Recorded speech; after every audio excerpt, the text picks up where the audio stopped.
The true story of a young sailor's bid to reach Antarctica. Extreme lives in 40 minutes here on BBC One.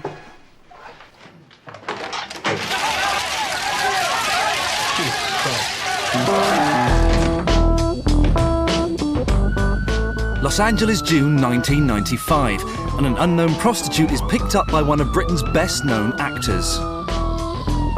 They observed the prostitute get into the vehicle and engaged in an act of lewd conduct. Someone got caught literally with their pants down. This is a joke. He what? The biggest celebrity scandal of the decade was about to unfold, sending the press into a feeding frenzy. Dumbest thing I'd heard. I wanted to smack him one. I mean, how can you possibly do that? Oh, what a story. And I go, yeah, can you believe it?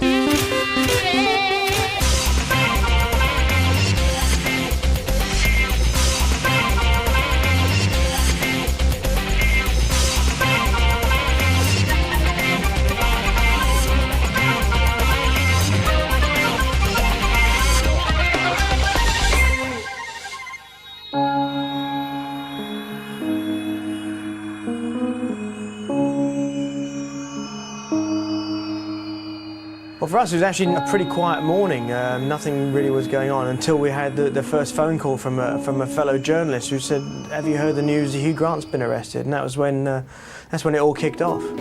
Suddenly, the phone was snatched away, and it was the editor at the time, Piers Morgan. And I remember just everyone being totally shocked, and then laughing uproariously and thinking, well, this is going to be a good week, isn't it? Who said to me, "Stuart, it's Piers. I don't care what you do or what you spend, just get me that woman." You then know that it's going to be action stations. I remember lots of buzz. I remember that people just couldn't let go of this story, that every newscast played some version of it over and over again. One of Hollywood's new leading men has been arrested by Hollywood cops. Early this morning, the English actor was arrested. One of Hollywood's hottest actors was arrested. Why? You know, he's going out with Liz Hurley, you know, the best-looking bird in Britain. You know, he's posh, he's got 50 million in the bank. You know, why did he do this? How lucky can one guy be? In 1995, Hugh Grant was on the crest of a wave, having just starred in Britain's most successful film, 4 Weddings and a Funeral. The movie brought him almost overnight transatlantic stardom, with many critics hailing him as the next Cary Grant. Divine. I clearly fell in love with him in 4 Weddings and a Funeral. I found him completely charming. I found him original. I found him to be a terrific star because he was unique and because people could sit in the audience and wish they knew him, wish they could go out on a date with him. In 1995, the subject of all this adoration was in Hollywood, promoting his new movie 9 Months. The film contained a scene which would later come back to haunt him. Hugh Grant could have had his pick of stunning women. In fact, he had one at home that most blokes would miss the footy for. But instead, his reputation as Britain's favourite charmer was blown away by a liaison with a $60 hooker. And it all began here, in Tinseltown.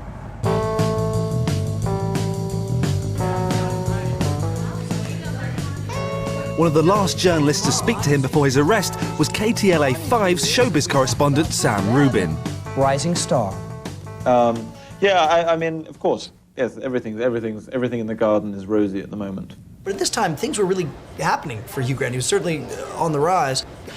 And then at the conclusion of the interview, he said he wanted to go out and get something to eat. And did I have any recommendations?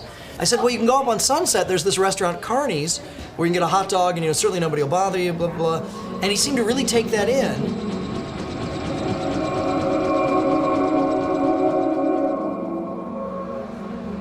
Who knows if Hugh visited the diner suggested by Sam Rubin.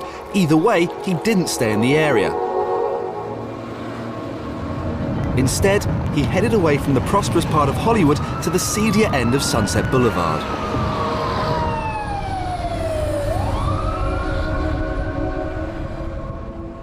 Parts of it are crack alley, and that's what Hugh Grant found. He found where the hookers patrol at night, where the pimps control at night. The only people who don't control things are the police. I mean, it's pretty lawless, and anything goes. When I heard about the arrest, I thought, oh my gosh, I'm responsible because I put him on that street. It was just another night's work for 25-year-old prostitute Estella Marie Thompson, otherwise known as Divine Brown. She was in her usual spot on Sunset Boulevard just after midnight when she noticed a prospective customer. It was this white BMW that kept driving around and stopping and looking, and he'd take off. And I was out there alone. I'm like, oh my God, here comes this weirdo again. It's like, oh my God, why is he on me like this? What is he a serial killer? What the right? So I kind of got nervous and stuff. But the driver finally plucked up enough courage to come back and pulled up. It was thousands of women out there right beside me. They could have been the chosen one, but I was. He was wanting me.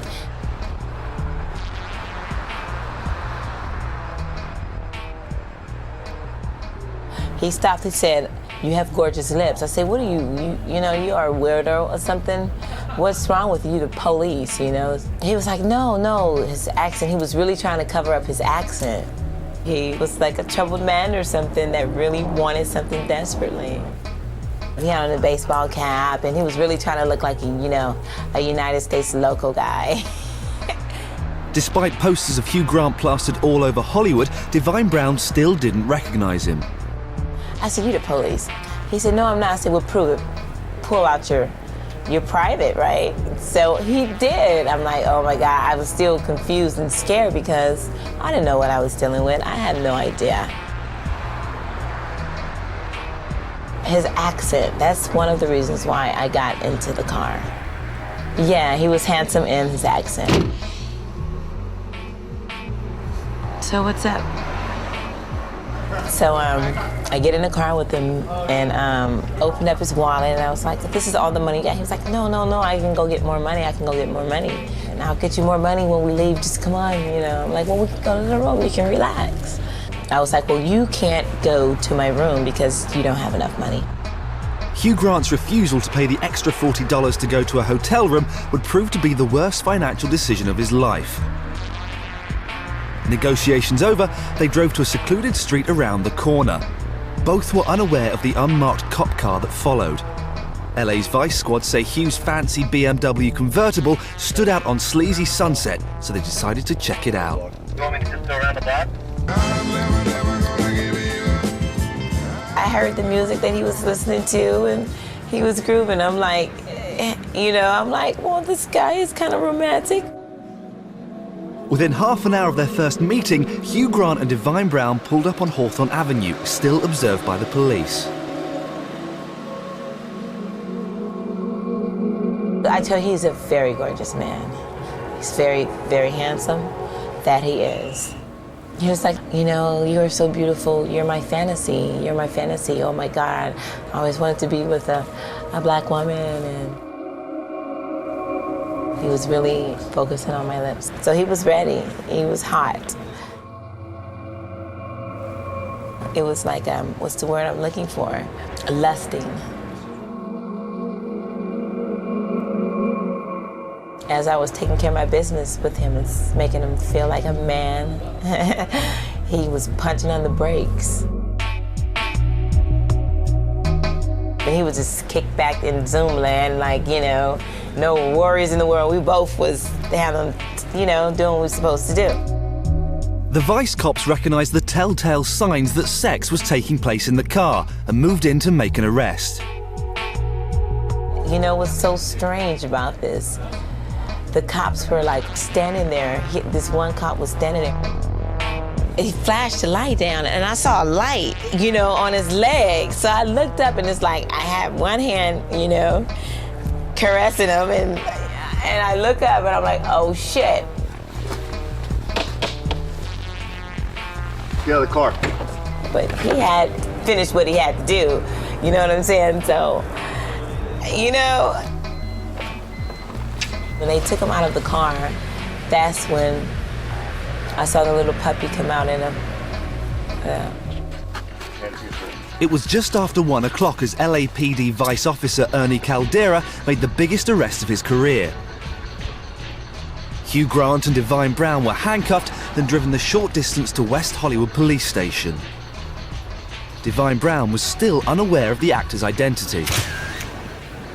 cops were saying like, oh, the movie star, just the one was with the movie star. So I'm looking around like, shit. Well, it wasn't me, you know.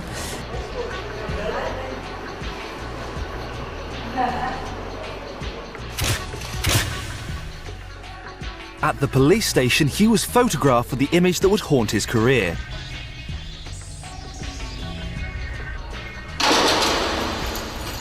He was charged with committing a lewd act in a public place. And after spending 3 hours in custody, he was finally released. Within the hour, the news of his arrest had been leaked and beamed back to Britain in time to make the evening news. The actor Hugh Grant has been arrested in Los Angeles and charged with lewd conduct after allegedly picking up a prostitute. Los Angeles police say the couple were engaged in lewd conduct in the actor's car just off Sunset Boulevard. In Los Angeles, Hugh Grant had gone to ground, but Kevin Smith from Splash, the British tabloid news agency based in LA, had received a tip-off. We were there when Hugh Grant tried to slip out of Los Angeles. He tried to get on board a private jet chartered out of Van Nuys Airport, and we were there to watch him slip away. And then when he realised he's being photographed, that's when security was set on us, and it all got very dramatic with this raging bull of a security guard charging for us, and he was screaming into his radio to shut the gates. His reputation in tatters and the hacks on his tail, Hugh Grant left for an unknown destination in a jet he'd chartered for £35,000.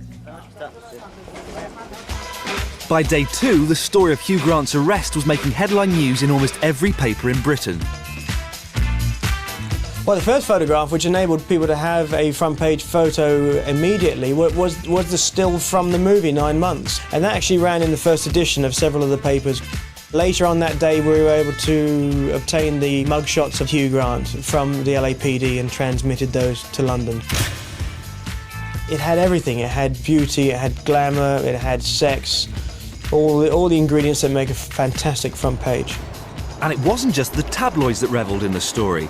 It was one of the first celebrity scandals covered in depth by the allegedly more respectable broadsheets. The classic case of the broadsheets having to admit what we all knew about them is that they're just tabloids in disguise. Back in LA, with no Hugh to hound, the press pack were on the scent of the other player in the scandal. Get Divine. It was as simple as that. Get Divine. What does Divine say? Find her, find her, find her. Give her millions of pounds. Get her story. People were flown across from Britain to work on this, and they were all cutting each other's throats, doing anything to try and find where this woman was. All of us are taking calls every 5 minutes from our various offices. What do you got? What do you got? What do you got? I know of one female journalist who was rang by her editor, and the editor said, "You either get me Divine Brown's head on a platter, or yours will be." But Divine Brown was still unaware she was a hunted woman. I was hearing this news like, oh, superstar get caught with a prostitute. You know, they steady flashing my picture and I'm not even paying no attention to this shit, right? So my daughter's father comes to the room and he was like, some people saying you got caught with a movie star. What's going on, girl? Is it you? Are you okay? I'm like, no, I didn't get caught with no movie star. Got me confused with someone, you know? There was one reporter who was pinning up wanted pictures with Divine Brown, and as fast as she was putting them up, we were taking them down and putting our own up. They had a $150,000 warrant out for my arrest to find me. And I kept hearing this, and it was all over the news, the radios, that if you see this young lady, I'm like, oh my God, what happened? Did he give me a disease, or was he deadly? What is going on? I got really scared. As the day progressed, the hunger for more information grew. Sex sells. And when you don't get the people involved in the sort of sexy part of the story, you go to any story. So they were looking for just anything to put on the cover of a newspaper or on a TV show or on the news. And now the disgraced star is at the centre of another embarrassing blunder after being caught by TV cameras talking about prostitutes. Our chief correspondent Sue Saville reports from LA. Only hours before his arrest, Hugh Grant was joking with actor Tom Arnold about hookers. So did you have a good time with those hookers last night? Yeah, I did. Does Julie know about them? Yes, she does. And you know, you're so smart for setting us up with them. What? You know, tell them about Friday night. The journalist who was interviewing Hugh Grant is now stunned. When I came in and heard 1 day later after he said that to me, he was busted for prostitution, the first thing I said is, oh my God, he was talking about hookers. Could it be true? Was it really a joke? As soon as all the journalists arrived and were trying to buy every prostitute along Sunset, there were no Johns, as they call them. So the pimps were getting very aggressive. It was bad for business. For about a week, the girls didn't make any money. We paid so many prostitutes that weekend. There's a million tow rags down on Sunset Boulevard who knew this girl. They give you a story, you know, for much less than 100 grand.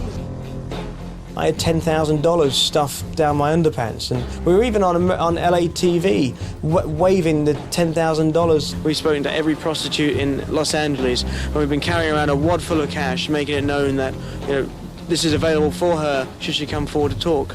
And that was just a down payment. She was worth a lot more than that, but I couldn't fit any more than that in my underpants. But as the press pack concentrated their hunt for Divine around Sunset Boulevard, Stuart White from the News of the World was looking elsewhere. We discovered that Divine Brown lived in Oakland, which is about 400 miles north of here. So my colleague and I, we got contacts up in Oakland, on the streets, putting the word out, we want to speak to Divine Brown.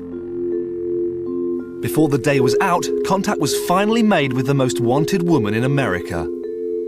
I got a phone call from News of the World where they call my aunt's house. And I don't know how they get in touch with my family so quickly. They are so powerful.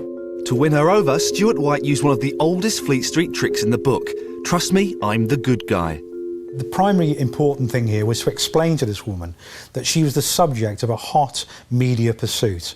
And if she stayed in her apartment in Oakland, within a couple of hours, there would be a rat pack of journalists descending on her who would tear her apart, metaphorically speaking. They were like, well, just everything is going to be okay. Just, you know, we want you to come with us because the guy that you got caught up in your scandal, he is a famous guy in London, in the UK. So my colleague and I put down our credit cards. We rented a limo to pick Divine up from her home. We had a Learjet standing by with a red carpet, champagne, and all we said to these people was, trust us each incremental step of the way. We were obviously doing serious business, and eventually we did. With the deal done, Divine was flown 400 miles away to a secret location in the Nevada desert.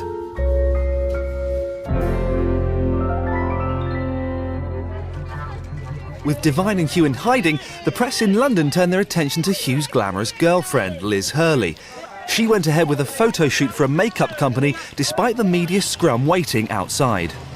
Everyone was speculating she'd run off to friends, or she was comforted in the arms of another. There were all kinds of guesses, and in some ways, what Hugh Grant did to her wasn't nearly as bad as what the international press did to her. Liz was now being hunted by the press she had happily courted in the past, and the fight was on to counterspin the negative PR. Liz retreated to this beautiful, secluded country house she shared with Hugh near Bath. Just beforehand, she released a carefully worded statement saying she was bewildered, saddened and very much alone, which, of course, she wasn't, because the press pack came too. But it wasn't just Hugh's career at stake. Liz had signed a £1 million contract to be the face of Estee Lauder. Would staying with Hugh mean throwing it all away? It wasn't just that she was the woman wronged, she was the woman incredibly embarrassed in an unnecessary situation, in a situation that was a momentary, very, very foolish mistake. Do you want to come up for sex? Hugh Grant's latest movie, the romantic comedy 9 Months, was due to open in less than 2 weeks' time. But following his arrest, all planned press interviews at the Four Seasons Hotel were put on hold. Several floors of a hotel had been taken over, hundreds and thousands of dollars had been spent. So this publicity machine went into meltdown. Somebody called me up and said they're throwing themselves out of the windows at this hotel in desperation. Behind the gates at Fox Studios, somebody said we should pull this movie.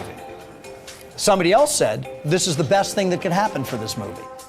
And I happen to know that one of the co-stars said, I'm going to smack that limey son of a bitch in the jaw. Because he was so furious at what he thought was Hugh Grant's torpedoing of his movie. The film had to be recut to remove Hugh Grant's mugshot after movie audiences watching the trailer burst into hysterical laughter and applauded. Pregnancy. It's making me stupid. The film's success was now crucial to Hugh Grant's Hollywood career. Divine Brown's newfound celebrity was being shaped in a hotel in the Nevada desert. But the News of the World's Stuart White was becoming increasingly paranoid that his world exclusive would slip away. Her phone line was blocked. We didn't allow her to make calls. We had the hotel on lookout for any people with English accents, anybody with cameras. And I personally would get up at 4 o'clock in the morning and patrol the grounds of the hotel to make sure there were no interlopers. On Divine's trail were hundreds of journalists who go to any length to get an interview. It was by any means necessary you had to find where the News of the World had this girl. Anything. You're a waiter, you're a room service, anything to get him out of there. It would be some time yet before Stuart White could afford to relax. We were in this particular hotel until the story appeared, approximately 5 days and nights. And there were long days and there were long nights. But over time, a mutual respect grew between them. Well, Stuart White, I give him a lot of credit because I was edgy, so I snap and, and stuff like that. But he dealt with that, and, I really give him thumbs up. She liked being waited on. She liked ordering room service and asking me would I go out and get her a pack of cigarettes. And she rather liked people talking to her kindly and with some respect. No. She didn't take kindly to constantly being pressured to answer questions because she had a very short attention span. No. If they're not used to it, the pressure gets them, and it did to Divine. No. So she was quite difficult, but at the end of the day, I got a distinct impression that what she was telling you was the truth. This relationship would soon be challenged when news seeped in from the outside world. Day 4 and the press are camped outside Liz and Hugh's country retreat, waiting for the all-important first meeting since Hugh's arrest. The local news agency couldn't believe their good fortune. The Hugh Grant arrest for us was a huge story. It was the one time that year that we knew we had a real chance to make a real killing. We had a call from the Sun, then the Mirror, saying, Hugh Grant, he's just bought a house on your patch, get there. We scrambled. We had helicopters up in the air, we'd got guys on the ground. We'd been being so close, of course, we're the first people there. And their instructions were quite clear. Do not leave that scene. But after his disappearing act, would Hugh Grant now resurface in a place so overrun by the press? This is what happens when a Hollywood superstar like Hugh Grant comes to a sleepy Somerset village. Low wall here for the photographers, absolutely perfect for them to shoot down the whole length of the gardens. Absolutely perfect, great visibility, and of course, parking all round here for the snappers. Everything was in place. All we needed was the man himself, and we had to wait 4 tortuous days for that moment. In the meantime, there were plenty of other things to keep the press occupied. These flowers from an anonymous admirer with the message, "You'll never be alone," and the delivery of a double bed, leading the media to speculate that Hugh had been banished to the spare room. Was Liz trying to take control of the media coverage? Well, she bought the bed the day after Hugh's arrest, so draw your own conclusions. Whatever the reason, it was an absolute gift for the cameras, but it was nothing compared to what was to happen in the next few hours. After days of staking out the property, the press finally got what they came for. Hugh and Liz together for the first time since the arrest.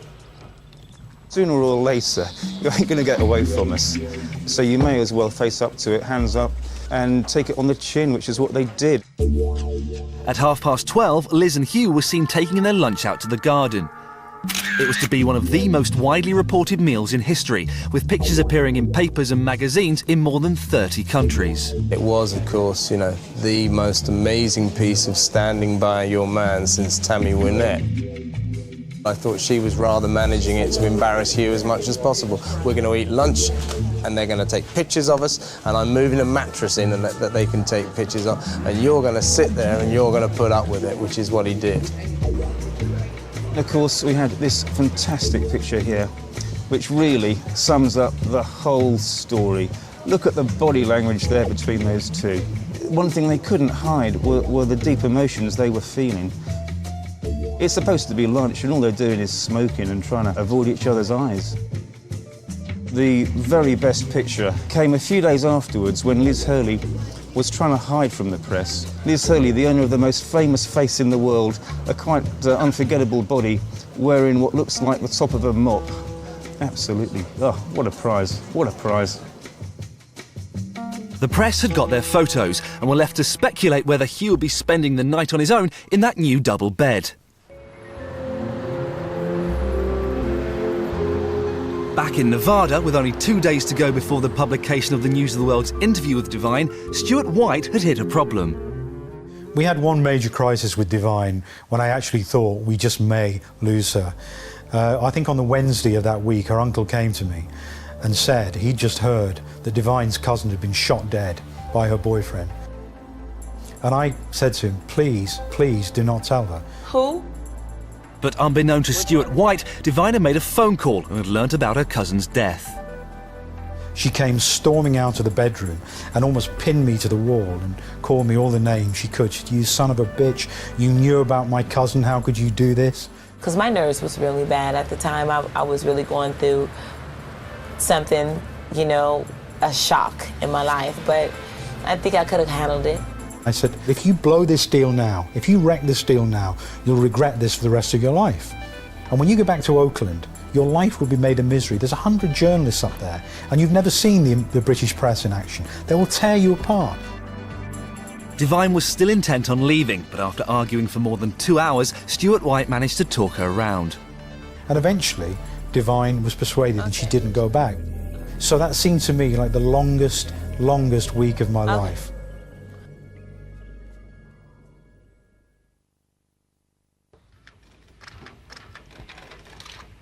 Day 5 and Liz goes to stay at the castle of her friend, Henry Dent Brocklehurst, pursued by the press. Hugh is left to handle the dog and the media. Hugh, just look towards me. I've got nothing to say. Just wanted you to get the picture so that perhaps you could... keep back from the dog. In LA, the press appear baffled by Hugh's behaviour.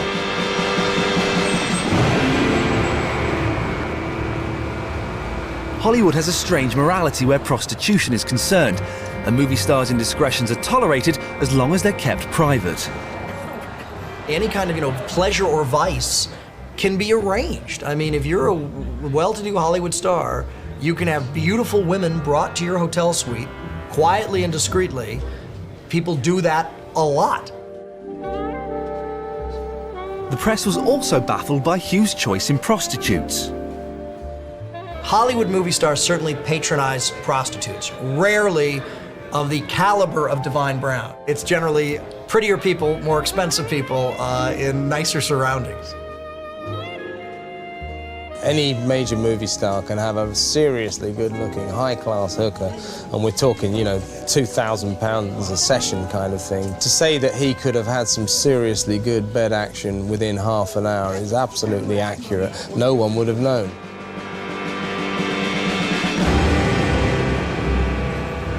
But Hugh Grant chose to go down market to the cheapest and most dangerous part of town. It was that thrill thing. I'm going to do something that is so risky, so dangerous. It will thrill me. Thrill-seeking danger. The hotel that Divine Brown normally used was only a few minutes away from the scene of his arrest. They'll pay the regular fee and they'll go up to the room and they'll, use the room and then go on their way. They would have the room for the whole night, so they could do 3, 4, 5 a night, sometimes 10. If he had that extra $40, he could have went into a room, and we wouldn't even be sitting. You wouldn't be talking to me about this. You wouldn't be here.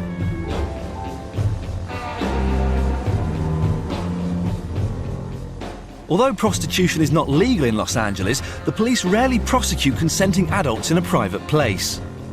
The reason why he got caught for public indecency or lewd conduct is because he was in a public place. Had he gone to a hotel, he'd have got off scot-free and none of this would have happened. Basically, he was tight and he paid the price. Hugh Grant was now facing up to 10 months in prison.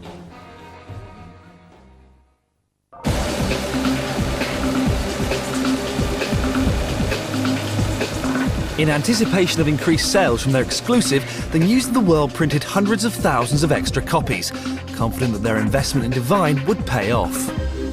I think we paid her something like £70,000 for her story, and then at least the same again on trying to keep her away from the ensuing pack. And the News of the World sale that week, when we had Divine Brown's story, I think it sold 250,000 copies extra, and we'd never seen anything quite like it. The paper contained explicit details of Divine's liaison with Hugh Grant, and little was left to the imagination. She was happy to do the tabloid. She was happy to do any interviews she could because she attracted movie star Hugh Grant. That guy wanted her, and she wanted the world to know that.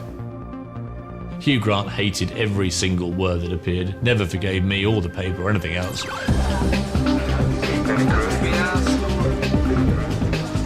The News of the World might have got the Divine interview, but one of their main rivals, the Sunday People, were doing everything they could to spoil their exclusive. It's impossible for a tabloid to hold on to an exclusive. If they've got a picture, that's covered by copyright, but the words can always be picked up by a rival paper. Directly the first editions drop, and they can stir the pot and put it through, as Kelvin Mackenzie used to say, through the scamulator, and in no time at all they can match the exclusive of another paper. Kevin O'Sullivan was in charge of the People's coverage. Because I was working for the People, I knew I was up against the News of the World. I knew what the News of the World were going to do. When I read the interview, I sort of shrugged my shoulders and thought, could they have been so tacky as to dress her up in that Versace Liz Hurley dress? But of course, who wouldn't have? And a lot of us said, why pay £110,000 or whatever it was to a girl who spent 30 seconds with Hugh Grant and frankly didn't have much of a conversation? She was doing something else with her mouth. The Sunday People claimed to have their own exclusive, a photo of Divine Brown in the nude. I was very disappointed in the Sunday People coverage because what they did was, this was an outright fabrication. This was clearly not a picture of Divine Brown, and anybody who's seen her before or since knows it wasn't her. I was so embarrassed, I was humiliated. I mean, she looked at nothing like me. I'm like, oh God, that was not me. Divine, who cares what she thinks? She's a liar. The People's spoiler increased hostilities between the two papers. I thought it was rather pathetic, I felt. Stuart White spent £100,000. He got a big interest. He rang me up that on Saturday night, furious, saying, that's not true. I said, oh, piss off, go away. My duty that week was to get Divine Brown to tell what really happened in the back of the car on Sunset Boulevard, and it will remain one of the more ignominious accolades of my career that we were successful.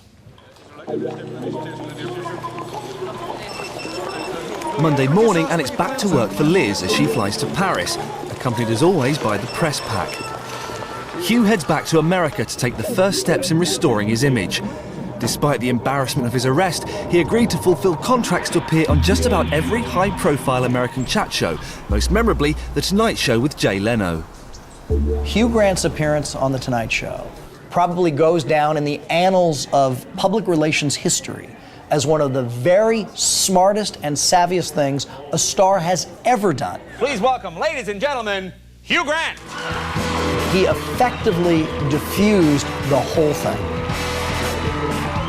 He chose to go on Jay Leno, made a big precedent. It meant that he didn't choose to be grilled by a newsman who would act as if he'd committed a war crime. There you go. Let me start with question number one. What the hell were you thinking? He acted the part of rather a shamefaced little boy who'd been caught out, and he was really sorry and kind of bit his lip and squinted and did the sort of humble Englishman thing. I think you know in life pretty much what's a good thing to do and what's a bad thing, and I did a bad thing, and there you have it. Well, yeah, I mean, that's... Hearing him say that was very moving and made you almost want to reach out and say, leave the poor guy alone. Yeah. Hugh's appearance went down well with the American public. It's a hard situation for him to be in, and he did very well. He's a normal guy, Well, the mistake he made was getting caught. not what he did. I mean, sex is sex.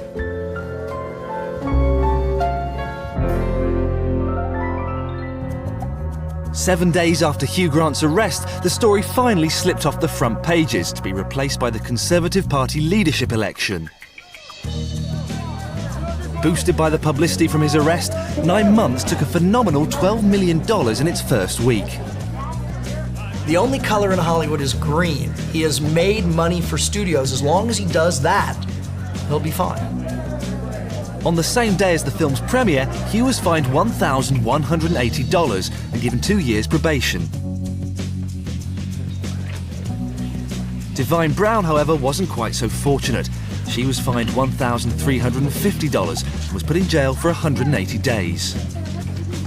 I don't regret going into prostitution. You know, I don't regret the things that happened in my life because things happen for a reason, you know? And you just have to know when it's good for you, when it's bad for you. You have to wake up. Divine went on to appear in a porn video recreating the night of her arrest. I wouldn't do another one. If I do, it would be with someone that I love, and then I'll sell it. Despite earning an estimated $1 million from her exploits, Divine Brown is now back on the streets. After his arrest, Hugh starred in a string of low-key roles until he hit the big time again in 1999 with the film Notting Hill. That in 5 minutes we could have you spick and span and back on the street again. In the non-prostitute sense, obviously. I don't think you could feel anything but sorry for Hugh Grant. He's a regular guy. He finds himself in this position. He's publicly humiliated. So is his girlfriend. I mean, even though he was the subject of our story, and I've no qualms about that, as a human being, how could you feel other than sorry for him? Since her boyfriend's arrest, Liz Hurley's career has gone from strength to strength. She's established herself in Hollywood as a film producer and an actress, with appearances in films such as Bedazzled and Austin Powers. In May 2000, 5 years on from Hugh's worst week, and after 13 years together, the showbiz couple finally parted. Liz later went on to date American millionaire Steve Bing, but split with him too, despite naming him as a baby's father. Hugh remained her most supportive friend. Hugh Grant is still one of Britain's biggest film stars, earning up to $5 million a movie. The arrest didn't damage his career, but he'll always be remembered as the actor who got caught with his pants down. And just like his one-time sexual fantasy, he still hasn't found that special person. Bless him.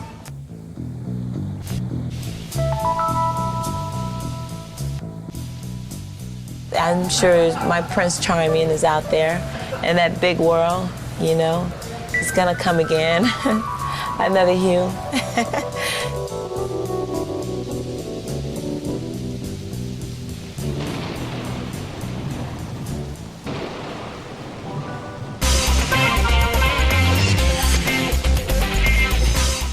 Alan Davies returns to perform at the Fringe, the Edinburgh show on BBC Two in just over 5 minutes. Here on BBC One, an amazing story, Extreme Lives, next.